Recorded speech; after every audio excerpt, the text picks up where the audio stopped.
واقعہ کربلا تاریخ کا دردناک واقعہ ہے۔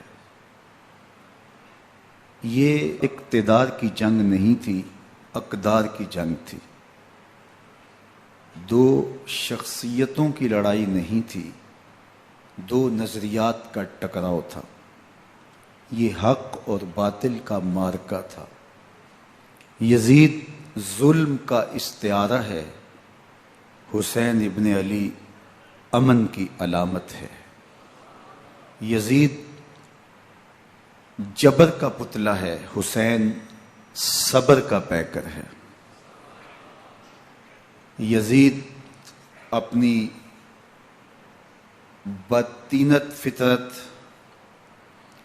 اور اپنی طبع ناہموار کے باعث دنیا پر ذلت و رسوائی، ظلم، جبر، جور و زیادتی کی علامت بن کے ابھرا، اور حسین ابن علی رضی اللہ تعالی عنہ حق و صداقت کا نشان بن کے ابھرا۔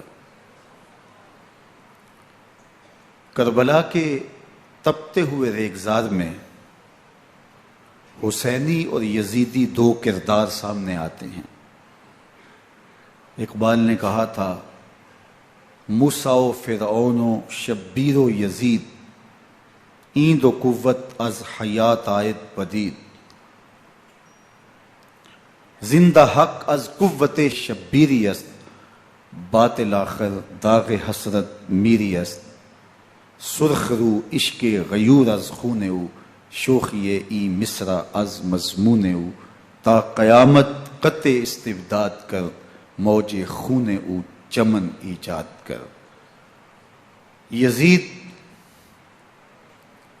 بہدل کی بیٹی محسون کا ناپاک بیٹا تھا، اور حسین محمد عربی کی بیٹی فاطمہ کا شہزادہ تھا۔ یزید دمشق کے اطراف میں سرجون اور جریر، اختل جیسے اوباشوں کے جرمٹ میں پل کے جوان ہوا۔ حسین کے گھر کا دروازہ مسجد نبوی کے اندر کھلتا تھا۔ یزید نشے میں دھت ہو کر کے نمازیں چھوڑ دیتا تھا۔ حسین کی کربلا کے اندر بھی نماز تہجد قضا نہیں ہوئی۔ یزید ظلم کا دوسرا نام ہے، حسین امن کی علامت ہے۔ یزید نے زندگی میں ایک مرتبہ حج کیا اور شراب کے مٹکے ساتھ لے کے آیا، اور اختل اور دیگر گویوں اور مغنیوں کو اپنے ساتھ رکھا تاکہ سفر آسانی سے کٹے۔ حسین ابن علی نے 25 حج سواری ہونے کے باوجود پیدل کیے۔ یزید حج بیت اللہ کے بعد مدینہ المنورہ آیا اور شراب کی ایک مجلس بپا کی۔ حضرت امام حسین رضی اللہ تعالی عنہ جب وہاں پہنچے تو شراب کی پھیلی ہوئی بدبو کو محسوس کرتے ہوئے فرمایا، یہ بو کیسی ہے؟ تو نشے میں دھت یزید بولا، یہ شام میں بنتی ہے، اور ایک جام منگوایا اور اس کو پیتے ہوئے دوسرا جام حضرت امام حسین رضی اللہ تعالی عنہ کی طرف بڑھاتے ہوئے کہا، ابا عبداللہ لیجئے۔ تو حضرت امام حسین رضی اللہ تعالی عنہ نے فرمایا، میں اس کی طرف دیکھتا بھی نہیں ہوں، اور پھر وہ عشقی اشعار پڑھنے لگا۔ جب یزید کی شراب نوشی کا منظر امام حسین رضی اللہ تعالی عنہ اپنی آنکھوں سے دیکھ چکے تھے، تو مجھے بتاؤ یزید کے ہاتھ پہ امام حسین کا پاک ہاتھ کیسے آتا؟ حضرت امام حسین رضی اللہ تعالی عنہ جس ماحول میں پلے تھے، جس ماحول میں پرورش پائی تھی، جس ماحول میں رہے تھے، وہ پاکیزہ اور تقدس ماحول تھا۔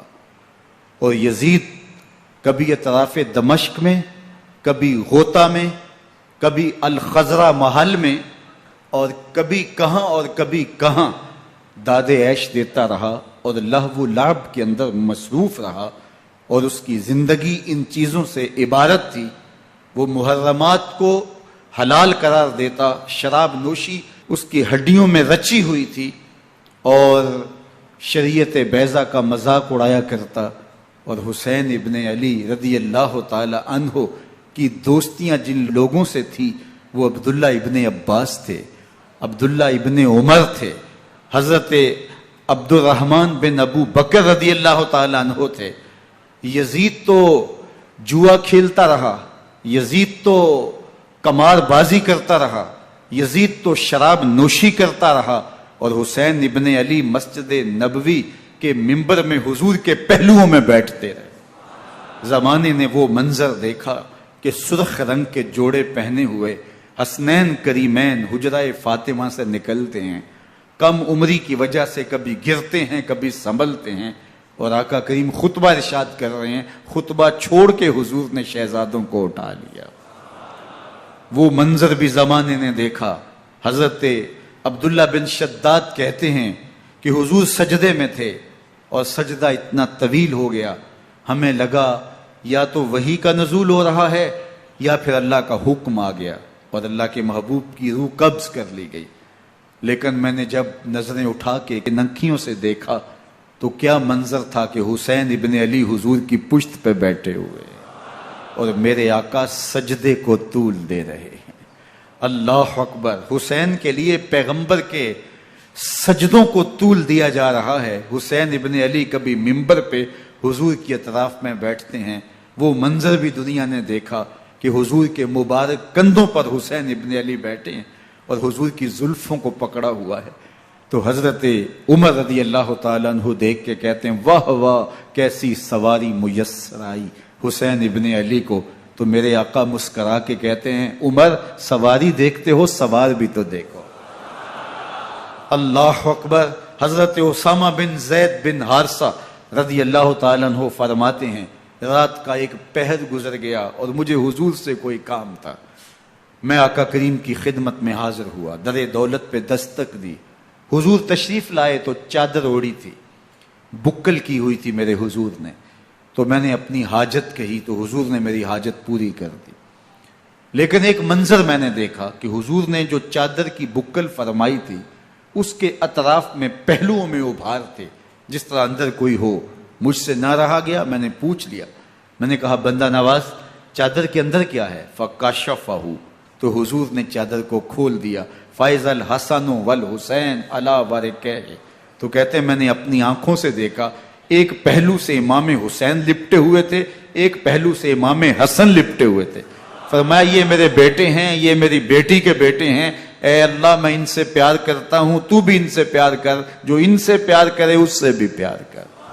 ان کی محبت کا درس دیا، ان کے پیار کا سبق پڑھایا. کہا ان سے پیار کرنے والا میرے سے پیار کرنے والا ہے، ان سے بغض رکھنے والا میرے سے بغض رکھنے والا ہے. ان کی تکلیف حضور کو بے چین کر دیتی تھی. حضرت سیدہ فاطمہ الزہرا رضی اللہ تعالی عنہا کے گھر کے قریب سے گزرے تو حضرت امام حسین کے رونے کی آواز آ رہی تھی. تو آقا کریم علیہ السلام نے فرمایا کہ فاطمہ حسین کو چپ کرواؤ. اللہ تعالیٰ انا بقاءہ یوزینی، تو جانتی نہیں حسین کا رونا مجھے دکھ دیتا ہے. حسین ابن علی کو حضور رونے نہیں دیتے تھے، ان کو دکھی نہیں ہونے دیتے تھے، کیونکہ رسول اللہ صلی اللہ علیہ وسلم جانتے تھے کہ یہ کتنے دکھ سہے گا، کتنی تکلیفوں سے گزرے گا اور کتنے مصائب سہے گا.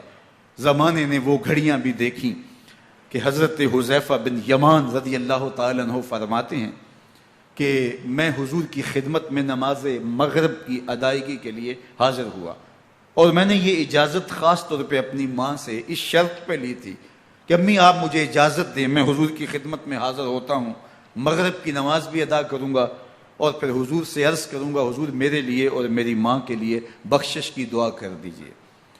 ماں نے اس شرط پہ اجازت دے دی اور میں حضور کی خدمت میں آ گیا. نماز مغرب ادا کی، سلام پھرا تو میرے دل میں آرزو تھی میں حضور سے عرض کروں حضور میرے لیے اور میری ماں کے لیے مغفرت کی بخشش کی دعا کر دیں. لیکن حضور عبادات میں، ذکر میں، نوافل میں ایسے مشغول ہوئے کہ میں آرزو رکھنے کے باوجود بھی عرض نہ کر سکا.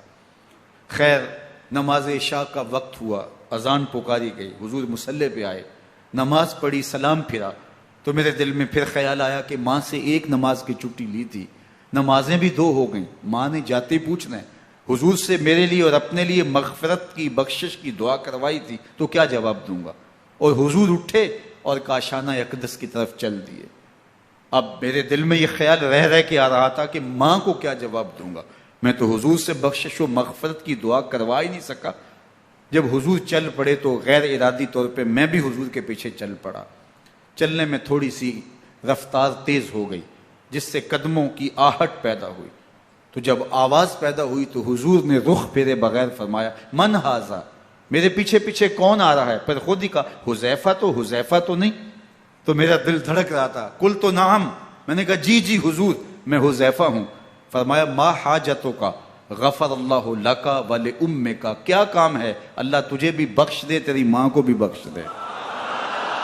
اب جو کام تھا وہ جنبش لب سے پہلے ہی ہو گیا، یہاں تو لفظوں کا سہارا بھی نہیں لینا پڑتا، وہ بند لبوں کی بولیاں بھی سنتے ہیں۔ اقبال بولا ہے فروغت صبح آثار و دہور، چشم تو بی نندائے ما فی الصدور، تیری نظر تو سینوں کے چھپے راز بھی دیکھتی ہے۔ تو کہا ما حاجتوں کا غفر اللہ لک ولامک، اللہ تجھے بخش دے، تیری ماں کی بھی مغفرت کر دے، کیا کام ہے؟ اب جو کام تھا وہ تو ہو گیا۔ تو میرے حضور نے ارشاد فرمایا حذیفہ سنو، ابھی ایک فرشتہ آیا ہے جو اس سے قبل دھرتی پر پہلے کبھی نہیں آیا، آج پہلی مرتبہ اللہ سے اجازت لے کے 2 کام کرنے آیا ہے۔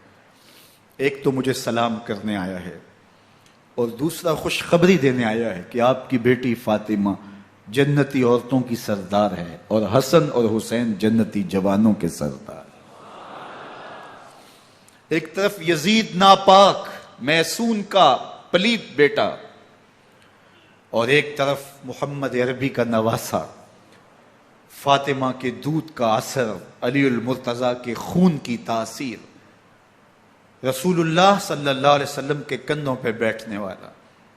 ایک دن حضور نے امام حسین رضی اللہ تعالیٰ عنہ کے ہاتھ پکڑ لیے اور ان کے پاؤں اپنے پاؤں پہ رکھے اور پھر فرمایا بیٹے آگے بڑھو، اور ان کے پاؤں حضور کی پنڈلیوں پہ آئے۔ پھر کہا بیٹے اور آگے بڑھو، حتیٰ کہ ان کے پاؤں حضور کی رانوں پہ آئے۔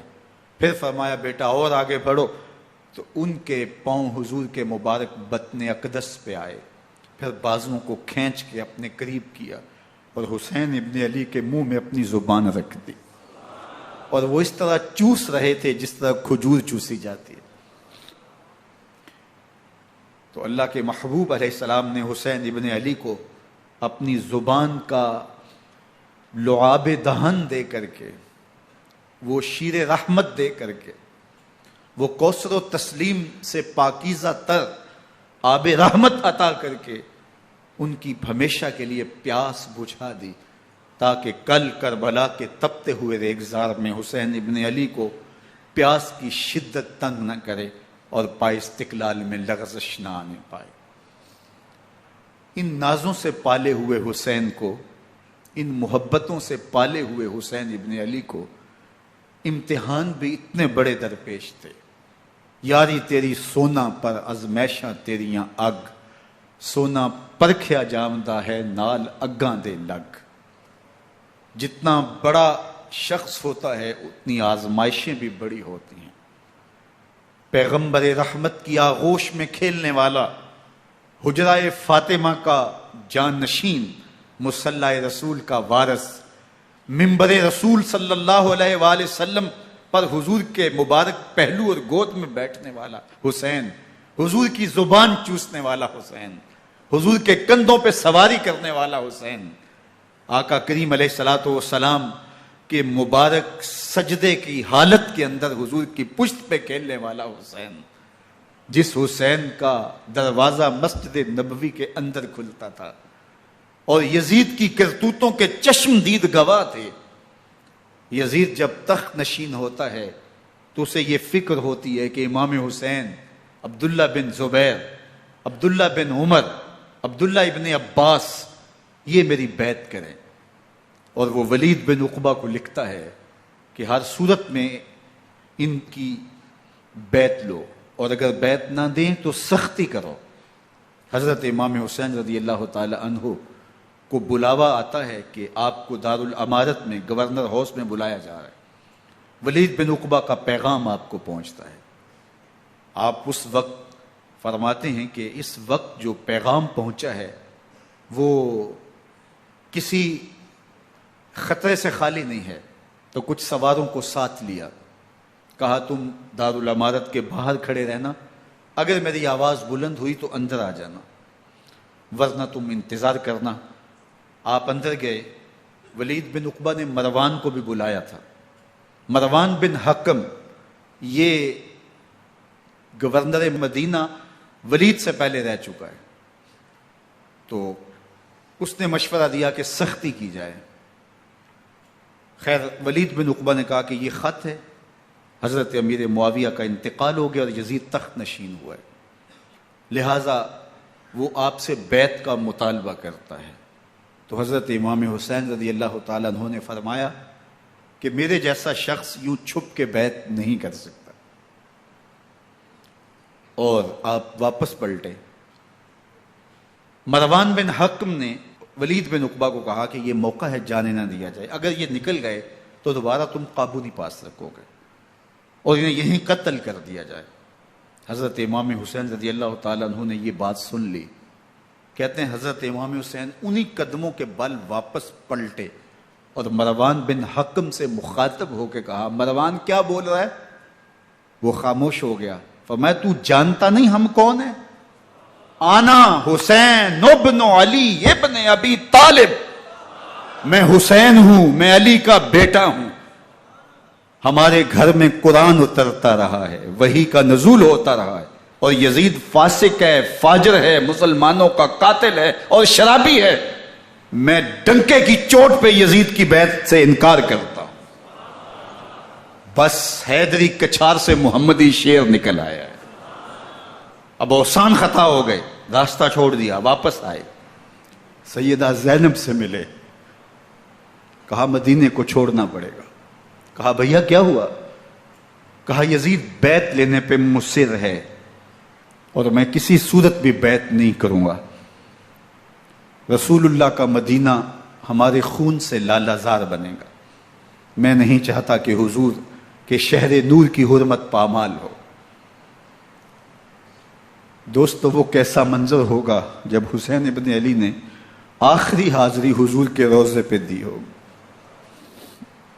حاجی یا معتمر 10 دن کے لیے، 8 دن کے لیے، 20 دن کے لیے مدینہ المنورہ عارضی سکونت اختیار کرتا ہے، اور حضور کے روضہ انور سے، اس شہر نور سے، ان گلیوں سے، ان بام و در سے ایسا مانوس ہو جاتا ہے کہ جب واپس پلٹ رہا ہوتا ہے ان دعاؤں کے ساتھ کہ دوبارہ آنا بھی نصیب ہو، اور اسے لگتا ہے کہ میں دوبارہ بھی بلایا جاؤں گا، لیکن اس کے باوجود شہر حبیب چھوڑنا قیامت سے کم نہیں ہوتا۔ اعظم چشتی مرحوم آخری بار جب حضور کے روضہ انور پہ گئے تو بیمار تھے، ویل چیئر پہ تھے۔ باب بقی سے باہر نکلے تو خادم سے کہا کہ میری ویل چیئر پیچھے سے کھینچو تاکہ میرا رخ روضہ انور کی طرف رہے، اور وہ پیچھے سے کھینچتا چلا جا رہا ہے، اور جب باب مکہ سے پیچھے جنت البقیع کے قریب سے گنبد خضرا نگاہوں سے اوجل ہونے لگا تو اعظم چشتی مرحوم نے کہا، جان بدن سے نکلتی ہے اعظم، جان بدن سے نکلتی ہے اعظم، کوئی آسان ہے مدینے سے جدا ہونا، کوئی آسان ہے مدینے سے جدا ہونا۔ یہ اس شخص کی کہانی ہے جو 10 دن، 5 دن، مہینہ، 2 ماہ وہاں رہتا ہے اور پھر اس شہر کو چھوڑ کے آنا اس کے لیے آسان نہیں ہوتا۔ اور مجھے بتاؤ کہ حسین جو پیدا مدینے میں ہوا، جس کے گھر کا دروازہ مسجد نبوی کے اندر کھلتا تھا، جو مسجد نبوی کے اندر پرورش پا کے جوان ہوتا ہے اور مدینے کی گلیوں میں کھیلتا رہا، اس حسین ابن علی کے لیے مدینہ چھوڑنا، اور پھر وہ اس بات کا علم اور شعور رکھتے تھے کہ یہ آخری بار حضور کے در پہ حاضری ہے، دوبارہ اس شہر نور میں نہیں آ سکوں گا، تو کیا قیامت ہوگی اور کیا منظر ہوگا۔ محمد بن حنفیہ کے علاوہ خاندان نبوت کے جتنے لوگ تھے ان سب نے شہر مدینہ کو الوداع کہا، اور رات کے موقع میں مدینہ المنورہ کو، مسجد نبوی کو چھوڑ کر کے مکہ کی جانب عازم سفر ہوئے۔ 3 شعبان المعظم کو مکہ المکرمہ پہنچتے ہیں، ادھر کوفیوں کے خطوط آنے شروع ہو جاتے ہیں۔ حضرت امام حسین رضی اللہ تعالیٰ عنہ مسلم بن عقیل رضی اللہ تعالیٰ عنہ کو صورتحال معلوم کرنے کے لیے بھیج دیتے ہیں۔ 40,000 کوفی آپ کے ہاتھ پہ بیعت کر لیتے ہیں۔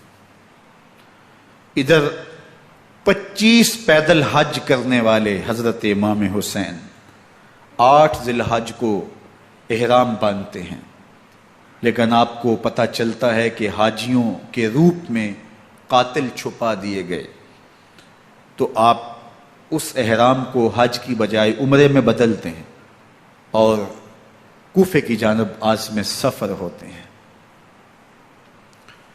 کائنات والو، ذرا سینے پہ ہاتھ رکھ کے دیکھو کہ یہ کتنا مشکل مرحلہ تھا۔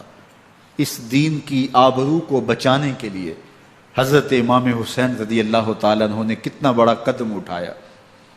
آپ کے بہیخہ، دوست، احباب عبداللہ بن عمر یہ سارے روکتے ہیں، عبداللہ بن عباس کہتے ہیں حضرت نہ جائیے، الکوفی لا یوفی، کوفی کبھی وفا نہیں کرتے، آپ کے والد کو وہاں شہید کیا گیا، لیکن آپ ایک فرض کو نبھانے جا رہے ہیں۔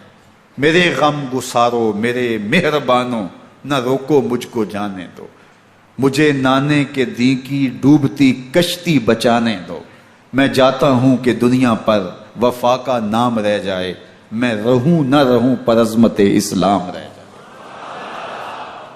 میں نہیں جاتا تو نبی کے گھر کی آن جاتی ہے، میں نہیں جاتا تو نبی کے گھر کی آن جاتی ہے، تمہارا دین جاتا ہے، میری غیرت ایمان جاتی ہے۔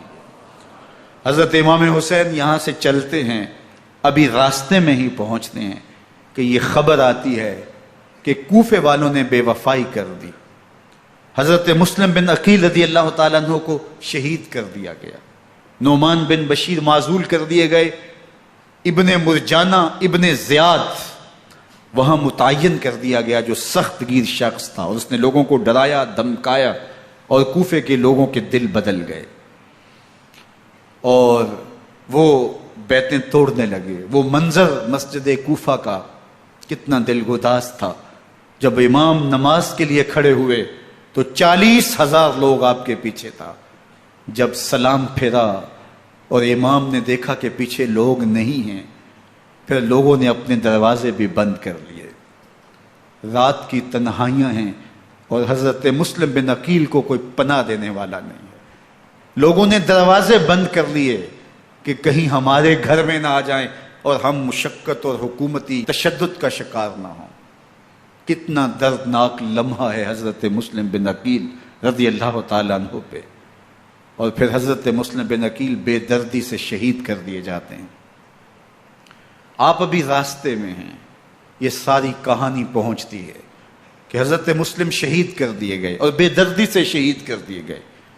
وہ جنہوں نے خط لکھے تھے کہ ہم آپ کے ساتھ ہیں اور ہم منتظر ہیں، چشم برا ہیں، آپ کے قدموں کی چاپ سننے کے لیے بےتاب ہیں، آج انہوں نے بیتیں توڑ دی، 40,000 کوفی منحرف ہو گئے۔ مسجد کوفہ کا وہ منظر کس قدر روح کو تڑپا دینے والا تھا۔ ہم پچھلے سال عصر اور مغرب کے درمیان جب کوفہ پہنچے تو سورج ڈوبنے کے قریب تھا۔ میں نے اپنی زندگی میں اتنا اداس موسم کہیں نہیں دیکھا جتنا اداس موسم کوفے میں دیکھا۔ ایسے لگتا تھا جس طرح کوفے کی آب و ہوا آج بھی شرمندہ ہے. جو مسلم بن عقیل اور خاندان نبوت کے ساتھ اہل کوفہ نے کیا، حضرت امام حسین رضی اللہ تعالیٰ عنہ کو ان کے بہی خواہوں نے، اعزاء نے، اقربا نے، دوستوں نے، آوان و انصار نے، ساتھیوں نے کہا کہ حضرت حالات یکسر تبدیل ہو گئے، اب ہمیں مراجعت کر جانی چاہیے، واپس پلٹ جانا چاہیے. تو حضرت امام حسین کافی سوچ بچار میں رہے. پھر اس کے بعد آپ نے فیصلہ کیا کہ ہم آگے بڑھیں گے. دوستوں نے کہا کہ حضرت اگر آپ آگے بڑھیں گے تو ہمیں لگتا ہے کہ وہ آپ کے ساتھ سلوک اچھا نہیں کریں گے اور آپ بچوں کے سامنے پیاسے شہید کر دیے جائیں گے. تو حضرت امام حسین رضی اللہ تعالیٰ عنہ نے وہاں ایک خطبہ ارشاد فرمایا کہ لوگوں تم جو مجھے بتا رہے ہو مجھے اچھی طرح معلوم ہے، جو تم مجھے منظر پیش کر رہے ہو وہ میری نگاہوں میں ہے، اور جو کچھ ہونے والا ہے چشم تصور وہ منظر دیکھ رہی ہے. کیونکہ حضرت امام حسین رضی اللہ تعالیٰ عنہ کی شہادت کی خبر حضرت امام حسین کے پیدا ہوتے ہی خاندان نبوت میں عام تھی. حضور علیہ الصلوۃ والسلام کو یہ بات جبریل امین نے آ کے بتائی تھی جب حسین ابن علی کے ساتھ حضور محبت کا اظہار کر رہے تھے. تو یہ جبریل امین نے آ کے کہا تھا حضور آپ کا یہ بیٹا ارض طف میں شہید کر دیا جائے گا، اور کربلا کی مٹی لا کے حضور کو دی اور ام سلمہ کو حضور نے عطا کر دی. حضرت ام سلمہ کہتی ہیں کہ ایک دن میں سوئی تو خواب دیکھا کہ حضور کے مبارک بال بکھرے ہوئے ہیں اور سخت پریشان ہیں. تو میں نے کہا کہ حضور آپ کی یہ کیا حالت ہے؟ وَبِيَدِهِ قَارُورَةٌ، اور حضور کے ہاتھ میں ایک شیشی ہے، فیہا دمن، جس کے اندر خون ہے. تو میں نے کہا حضور یہ کیا؟ فرمایا میں قتل گاہ حسین سے آ رہا ہوں اور یہ حسین ابن علی کا خون ہے. تو کہا 10 محرم کا دن تھا، دوپہر کا یہ منظر تھا، میں کیلولہ کر کے اٹھی، جب میں نے دیکھا تو وہ شیشی جس میں کربلا کی مٹی رکھی تھی وہ خون بن چکی تھی. تو یہ خبر پہلے دی گئی تھی، یہ بتا دیا گیا تھا. فرمایا میرے دوستو جو تم مجھے بتاتے ہو میں اس سے بے خبر نہیں ہوں، یہ سب کچھ ہونے والا ہے، لیکن اس کے باوجود میں کیوں جا رہا ہوں؟ تو آپ کا ایک تاریخ ساز جملہ ہے جو کربلا کے فلسفے کو ہمارے سامنے رکھتا ہے کہ یہ اتنا بڑا امتحان کیوں دیا. حضرت امام حسین رضی اللہ تعالیٰ عنہ نے فرمایا وَلَكُمْ فِيَّ أُسْوَةٌ، میں اس لیے جا رہا ہوں قیامت تک ظلم، جبر اور ناانصافی کے خلاف کھڑے ہونے والوں کے لیے کوئی نمونہ تو ہو. میری زندگی قیامت تک ظلم، جبر اور استحصالی نظام کے خلاف کھڑے ہونے والوں کے لیے نمونہ ہے. تو حضرت امام حسین رضی اللہ تعالیٰ عنہ نے حق اور باطل کے درمیان ایک سرخ لکیر کھینچ دی اپنے خون سے. اب حق اور باطل کا امتیاز کرنا مشکل نہیں ہے، کوئی باطل پہ اڑا رہے تو الگ بات ہے، لیکن امتیاز کرنا مشکل نہیں ہے. حدود بالکل واضح کر دی. اقبال نے یہاں کتنی خوبصورتی کے ساتھ اس مضمون کو نبھایا. سرخ رو عشق غیور از خون او، شوخی این مصرع از مضمون او، تا قیامت قطع استبداد کر، موج خون او چمن ایجاد کر. ایک جہاں آباد کر دیا، حق اور باطل کی راہیں اجال دی. اب لوگوں کو یزید کا چہرہ پہچاننے میں دیر نہیں لگتی. وقت کے ہر یزید کا چہرہ آسانی سے پہچانا جا سکتا ہے. یہ معرفت زمانے کو کروائی کس نے؟ حسین ابن علی نے کروائی رضی اللہ تعالی عنہ. تو حضرت امام حسین نے فرمایا کہ جو میرے ساتھ ہونے والا ہے میں اچھی طرح جانتا ہوں، لیکن میں اس کے باوجود آگے بڑھوں گا. پھر بڑھے اور کربلا میں جا کے خیمہ زن ہو گئے. 7 محرم کو پانی بند کر دیا گیا. پانی بند ہوا تو کھانا بھی میسر نہیں تھا، لیکن ذکر پانی کا ہوتا ہے اس لیے کہ کھانے کے بغیر انسان کئی دن کاٹ لیتا ہے، لیکن پانی کے بغیر گزر نہیں ہوتی. تو فرات کی نہر سامنے اپنی موجوں کے ساتھ چمک رہی ہے، لیکن ایک قطرہ آب بھی آل رسول کو نہیں دیا جا رہا. کائنات کے اندر ایسے انوکھے امتحان بھی ہوتے ہیں. وارثوں ساقی کوثر کے، مالک ہوں حوض کوثر کے، اور بیٹے ہوں ساقی کوثر کے، اور آج ایک بوند پانی کی بھی میسر نہ ہو. صبر کا امتحان ہے، عزیمت کا امتحان ہے. حضرت امام حسین رضی اللہ تعالیٰ عنہ خیمہ زن ہو گئے. 3 دن تک پانی بند رہتا ہے. 9 محرم کو رات کی تنہائی میں حملہ آور ہونا چاہتے ہیں، لیکن آپ نے کہا کہ ہمیں اللہ کے حضور عبادت اور ذکر کے لیے وقت دیا جائے۔ ساری رات ذکر میں گزرتی ہے، عبادات میں گزرتی ہیں۔ رات کے اندھیرے میں آپ چراغ بجھا دیتے ہیں۔ آوان و انصار کو کہتے ہیں کہ ان کی دشمنی میرے ساتھ ہے، انہیں میرا خون چاہیے، اگر تم رات کی تاریکی میں نکل جاؤ تو میں تم سے کوئی مواخذہ نہیں کروں گا، اور یہ بھی تمہارا پیچھا نہیں کریں گے، اس لیے کہ ان کا مطلوب تم نہیں ہو، ان کا مطلوب میں ہوں۔ جب چراغ جلایا تو کوئی بھی نہیں گیا۔ مسلم بن نوسجہ کھڑے ہو کے کہتے ہیں حضرت اگر ہمارے بدن کو 70 بار کاٹا جائے اور جلایا جائے اور ہواؤں میں اڑا دیا جائے پھر بھی آپ کا ساتھ نہیں چھوڑیں گے۔ 70 سال کے بوڑھے ہیں حبیب بن مظاہر، کہتے ہیں حضرت آپ کو چھوڑ کے جائیں کہاں، آپ کو چھوڑ کے جائیں کہاں؟ کوئی ساتھ چھوڑنے کے لیے تیار نہیں ہے۔ پیاس ہے، سخت گرمی ہے، کربلا کا ماحول ہے، 72 افراد اور خاندان کی خواتین میدان کربلا میں خیمہ زن ہیں۔ دوسری طرف لشکر اعداء اشقیا 22,000 کی تعداد میں مقابلے میں، ایک روایت 30,000 کی ہے۔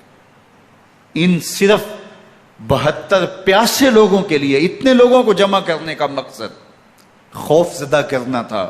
شرط ہے کہ یزید کی بیعت کر لیں، محاصرے توڑ دیں گے، پانی دستیاب ہوگا، اعزاز و اکرام سے نوازا جائے گا، خزانوں کے منہ کھول دیے جائیں گے۔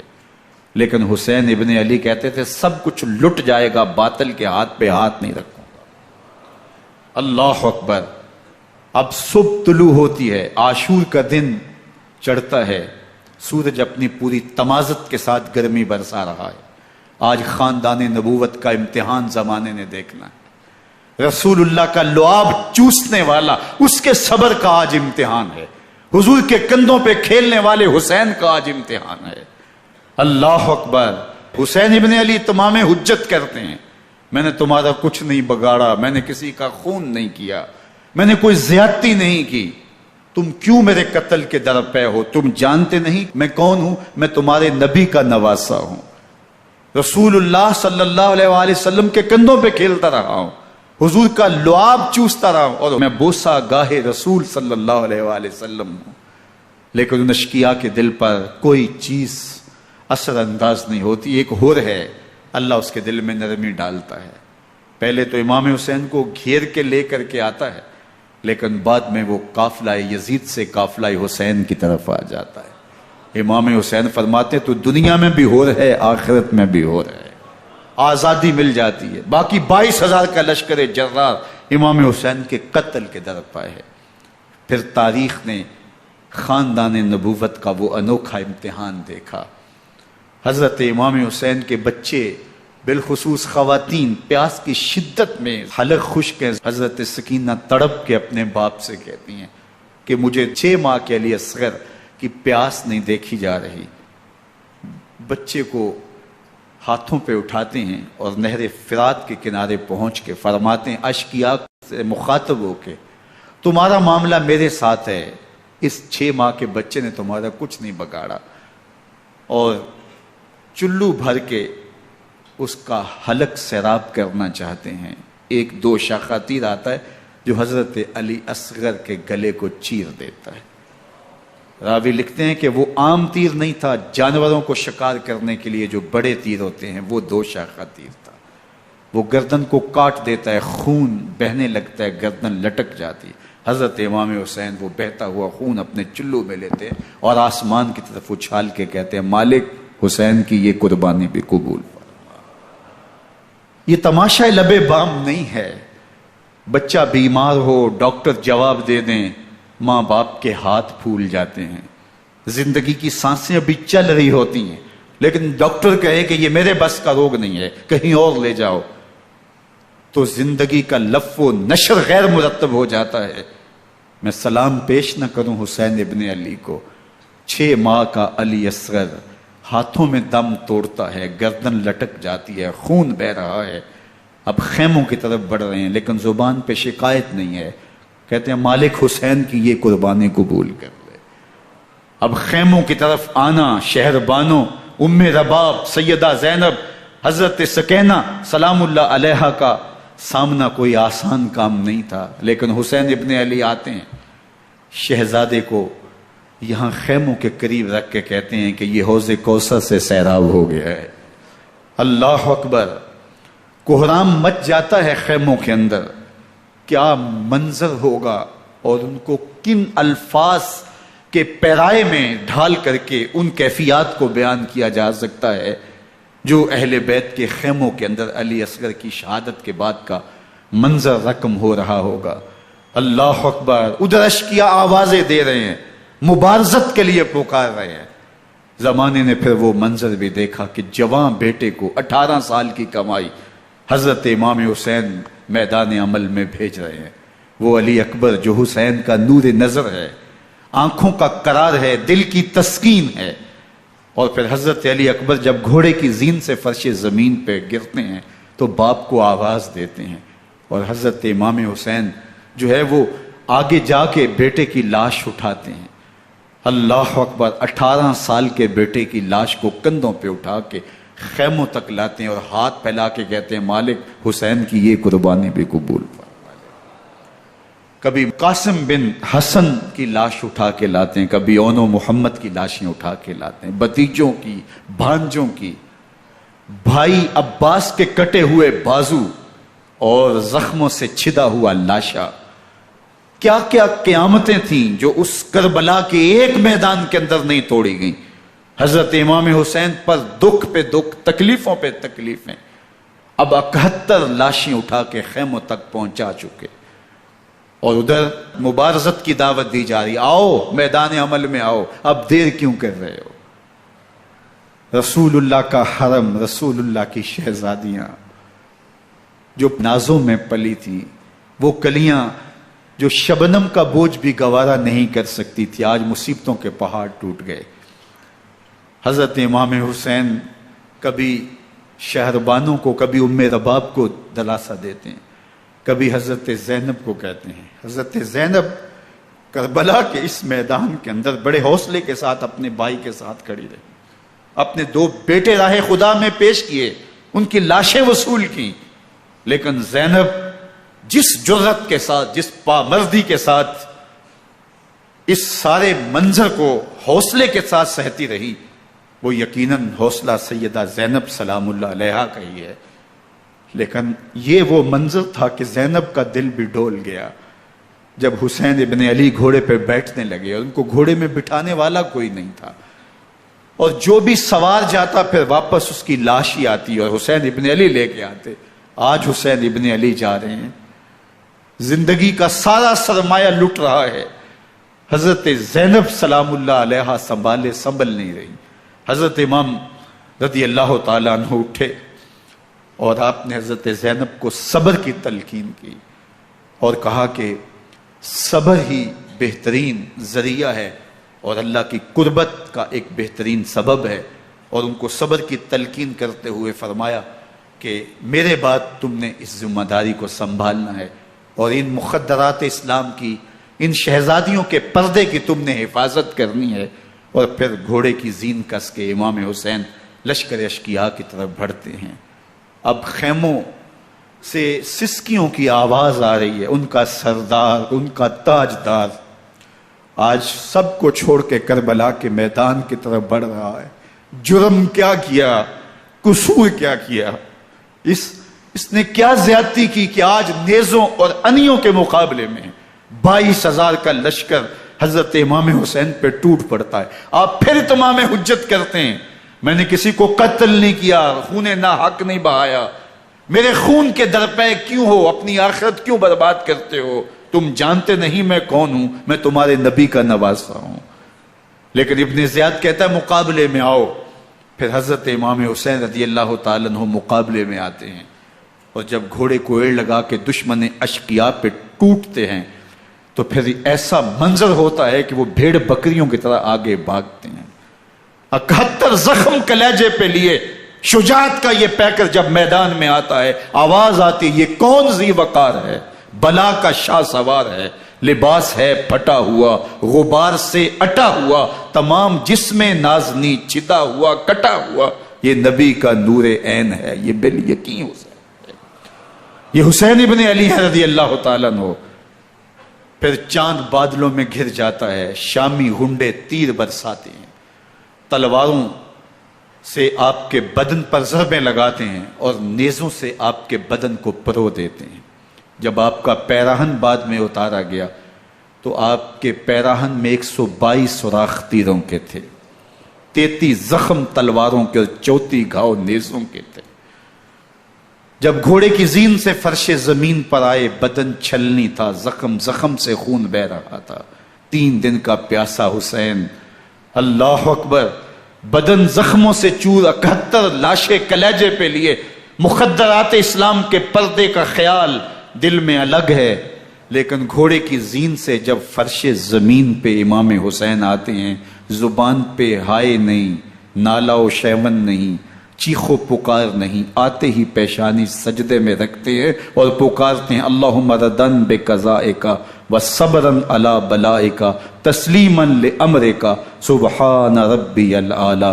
مالک گھر لٹا کے، بچے لٹا کے، خاندان سب کچھ قربان کر کے، اپنے بدن کو زخموں سے چھلنی کروا کے، تیروں اور نیزوں کی انیوں سے اپنے آپ کو زخمی کروا کے، تیرے حضور سر جھکا کے یہ اقرار کرتا ہوں کہ حسین تیری تقدیر پہ راضی ہے، مالک تو بھی بتا، تو بھی حسین پہ راضی ہوا ہے کہ نہیں ہوا۔ آواز آ رہی ہے، اس پیاسے پر علی شیر خدا کو ناز ہے، اس نواسے پر محمد مصطفیٰ کو ناز ہے۔ اوروں نے بھی سجدے کیے پر اس کا عجب انداز ہے، اس نے وہ سجدہ کیا جس پر خدا کو ناز۔ حسین ابن علی رضی اللہ تعالیٰ عنہ کا سر انور دستے قاتل نے تب کاٹا جب وہ سجدے میں جھکا ہوا تھا۔ یزید نے کہا میں بیعت لوں گا، امام حسین نے کہا کبھی بھی نہیں دوں گا، یہ سر کٹ سکتا ہے جھک نہیں سکتا۔ سر کاٹ کے نیزے کی نوک پہ چڑھا دیا گیا اور یہ اس بات کا اعلان تھا کہ ہم جیت گئے اور حسینی ہار گئے، اور لشکر یزید میں غوغا مچ گیا، نقارے بجنے لگے کہ ہم جیت گئے، دیکھو امام حسین شہید کر دیے گئے، اور سر کاٹ کے نیزے کی نوک پہ چڑھایا گیا۔ لیکن لشکر یزید سے ہی آواز آئی یہ کیسا سر ہے جو کٹ کے بھی سر بلندی ہے، کٹ گیا ہے پھر بھی اونچا ہے، اللہ اکبر، یہ سر سجدے میں کٹا ہے، رب کے حضور عبادت کی حالت میں کٹا ہے۔ حسین آج بھی سجدے میں ہے، اللہ اکبر، حسین آج بھی سجدے میں ہے، بلکہ کٹے ہوئے سر کا رخ زمین کی جانب تھا اور کٹی گردن آسمان کی طرف، یوں نیزے پہ پرویا گیا۔ اللہ اکبر، ایک شاعر نے نقشہ کھینچا، بآنکھ سر نیزے پہ اور سوئے زمیں ہے روح، یعنی سجدہ ثانی کی ہے آرزو۔ رکعت کے 2 سجدے ہوتے ہیں، ابھی ایک سجدہ ہوا تھا کہ دست قاتل نے سر کاٹ دیا، کہا حسین کی پیشانی میں دوسرے سجدے کی تمنا مچل رہی ہے۔ یہ تھا حسین ابن علی کا سجدہ، ساری زندگی رب کے حضور سجدہ قضا نہیں ہونے دیا۔ آج پانی نہیں ہے، اللہ اکبر، آج تیمم کر لیتے ہیں، آج اپنے خون کو اوڑ کر کے حسین نے اپنی پیشانی اپنے مالک کے حضور جھکا کر کے عظیمت کی وہ انوکھی داستان رقم کر دی کہ صدیاں گزرنے کے باوجود بھی ان کی یادوں کے چراغ روشن ہیں۔ جب حضرت امام حسین اور دوسرے آیان و انصار کو شہید کر دیا گیا تو ان کے سر نیزوں کی نوک پہ چڑھا دیے گئے۔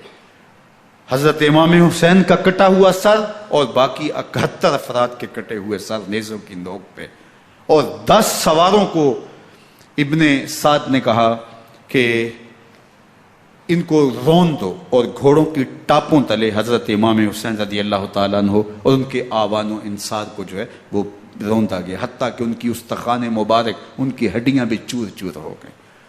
روننے سے قبل ان کا لباس اتار لیا، ان کے کپڑے اتار لیے گئے۔ اللہ اکبر، کیسی دردناک گھڑیاں تھیں۔ یزید کا صرف یہی بد کرداری کا مرحلہ نہیں تھا، اس کربلا کے صحرا کے اندر یزید نے جس طرح امام حسین رضی اللہ تعالیٰ عنہ کو شہید کیا اور حضرت امام حسین کے خاندان کو شہید کیا، جب مدینہ المنورہ پر یزید نے مسلم بن عقبہ کو مقرر کیا، جس کو بزرگوں نے مصرب بن عقبہ کہا ہے، تو اس کو کہا 3 دن تک مدینے کا حرم تمہارے لیے حلال ہوگا، جو چاہو تم کرنا، اور شامی فوجوں کو اجازت ہوگی۔ تو وہاں بھی انہوں نے 10,000 تابعین اور 700 صحابہ کو شہید کیا۔ حضرت ابو سعید خدری رضی اللہ تعالیٰ عنہ گھر سے باہر نکلے، کافی بوڑھے ہو چکے تھے، تو انہوں نے حضرت ابو سعید خدری کو پکڑ لیا، کہا تم کون ہو؟ کہا مجھے ابو سعید خدری کہتے ہیں۔ تو کہا ہاں تمہارا نام سنا ہے، اور داڑھی سے پکڑ کے کھینچا اور کہا کہ ہے تمہارے پاس جو ہمیں دو؟ تو کہا کہ میرے پاس تو کچھ بھی نہیں، میں تو فقیر آدمی ہوں۔ تو ان کے گھر ان کو لے گئے، تو 2 کبوتر رکھے تھے حضرت ابو سعید خدری نے، تو وہ کبوتر لوٹ کے لے گئے۔ اللہ اکبر۔ حضرت ابن سنان رضی اللہ تعالیٰ عنہ کو، جو حضور کے علم بردار تھے فتح مکہ کے دن، ان کو ستو پہلے پلائے اور پھر ان کی گردن کاٹی گئی، اور کہا یہ ہے وہ ستو جو تم زندگی میں آخری بار پیو گے۔ ایک گھر میں داخل ہوئی شامی فوج، تو ایک خاتون کے ابھی بچہ پیدا ہوا تھا، اور قابلہ نے، دائیا نے وہ بچہ ماں کی چھاتی پہ لٹایا، اور وہ ماں کا پہلا دودھ پی رہا تھا۔ تو یہ جا کے کہنے لگے نکالو تمہارے پاس جو کچھ ہے۔ تو اس خاتون نے کہا تم جانتے ہو یہ بچہ کون ہے؟ تو انہوں نے کہا ہم نہیں جانتے۔ کہا یہ حضرت ابن ابی کبشہ انماری رضی اللہ تعالیٰ عنہ کا بچہ ہے، اور یہ وہ صحابی ہیں کہ جو بیت الشجرہ کے موقع پہ حضور کے ہاتھ پہ بیعت کرتے ہیں۔ انہوں نے اس چیز کا لحاظ نہ کیا کہ جو کچھ ہے وہ ہمیں دو، ورنہ تیرے بچے کو نہیں چھوڑیں گے۔ تو ماں بچے سے مخاطب ہو کے کہتی ہے، ابھی بچہ پیدا ہوا ہے اور ماں سے پہلا دودھ پی رہے، کہ بیٹے اگر میرے پاس کچھ ہوتا، وہ قیمتی سے قیمتی چیز بھی ہوتی، تیری جان کے لیے قربان کرتی، لیکن اس وقت میرے پاس کچھ ہے نہیں۔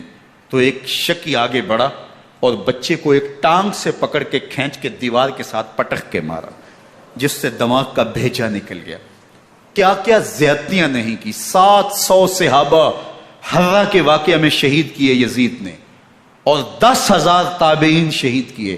مسجد نبوی میں ممبر رسول کے ساتھ گھوڑے باندھے، اور وہ ممبر رسول اور مصلی رسول کے قریب لید کرتے رہے۔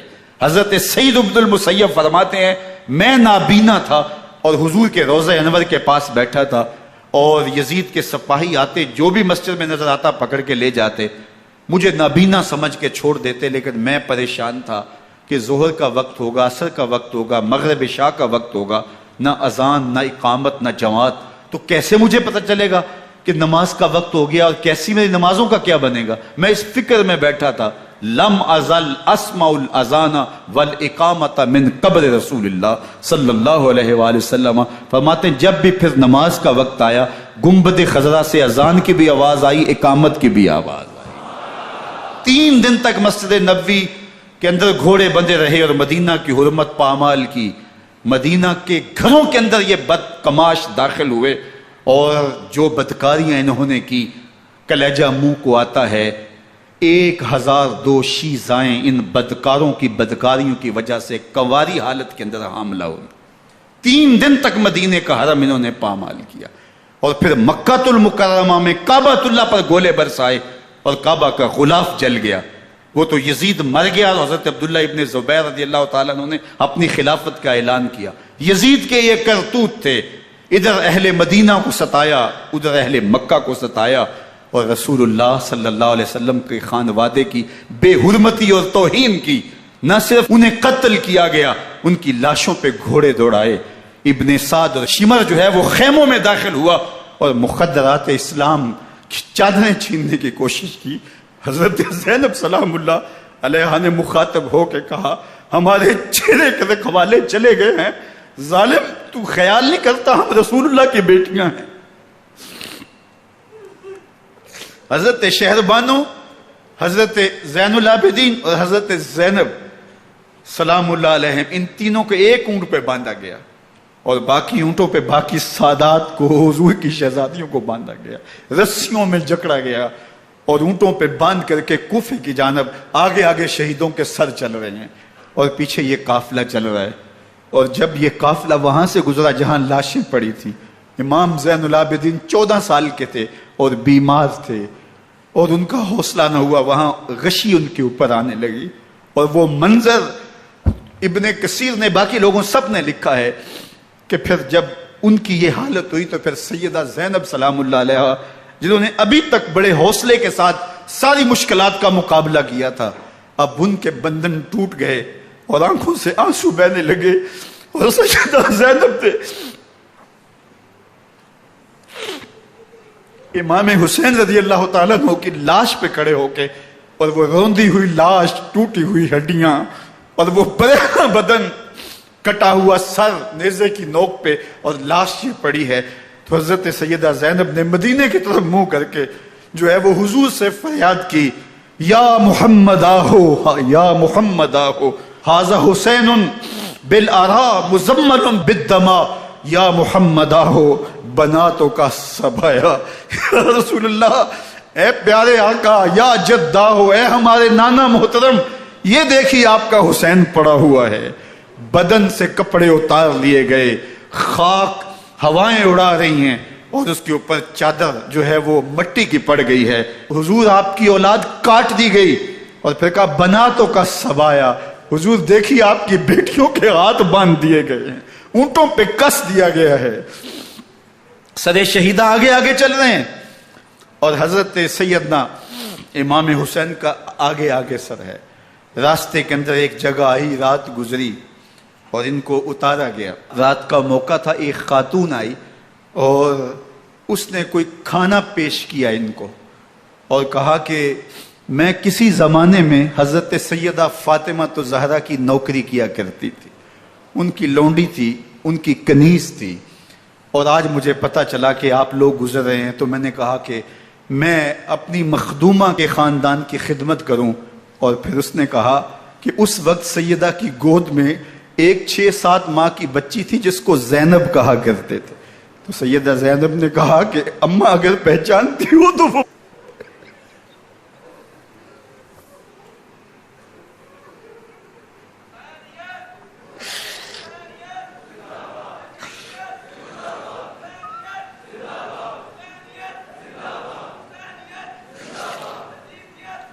یہ تاراج اور لٹا ہوا کارواں پھر وہاں سے کوفے میں کیسے پہنچا، اور کوفے کے اندر سیدہ زینب سلام اللہ علیہا نے وہ یزید کے دربار میں، ابن زیاد کے دربار میں وہ جرأت آمیز جو باتیں کہیں، اللہ اکبر، زینب کی زبان میں علی کی خطابت بول رہی تھی، اور پھر دشمن اور دوست سارے رونے لگے، اور وہ کیا دل گداز منظر تھے۔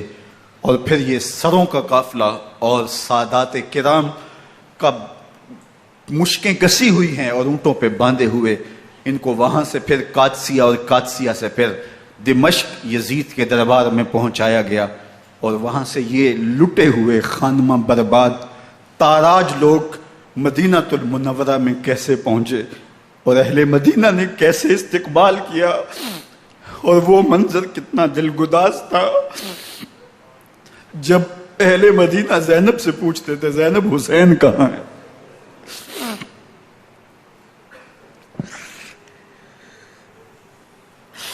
بے مروت بے وفا تیرا بھی کیا افسانہ ہے، جس نے اپنی ہی شمع کو گل کیا تو وہ پروانہ ہے۔ اپنے پیغمبر کے شہزادوں کو اور اپنے پیغمبر کی شہزادیوں کو جو دکھ اس امت نے دیے، یہ کائنات کی ایک انوکھی داستان ہے۔ اللہ ہمیں اسوہ شبیری پہ عمل کی توفیق عطا کرے اور ان کے نقوش پاک کی برکتیں دے، اہل بیت کی محبت ہماری روحوں میں جذب کر دے، اور جس عظیمت کے ساتھ، جس حوصلے کے ساتھ انہوں نے دکھوں کو جھیلا، جو دہکتی آگ کے شعلوں پہ سویا وہ حسین، جو جواں بیٹے کی میت پر نہ رویا وہ حسین، جس نے سب کچھ کھو کے کچھ نہ کھویا وہ حسین، مرتبہ اسلام کا جس نے دوبالا کر دیا، خون نے جس کے دو عالم میں اجالا کر دیا، جو کہ سوزے غم کو سانچے میں خوشی کے ڈھال کے مسکرایا موت کی آنکھوں میں آنکھیں ڈال کے۔ اے حسین ابن علی تم پر سلام، نازش آل نبی تم پر سلام۔ ذرا میرے ساتھ یہ پڑھ لیجئے، اے حسین ابن علی تم پر سلام، نازش آل نبی تم پر سلام، تم پہ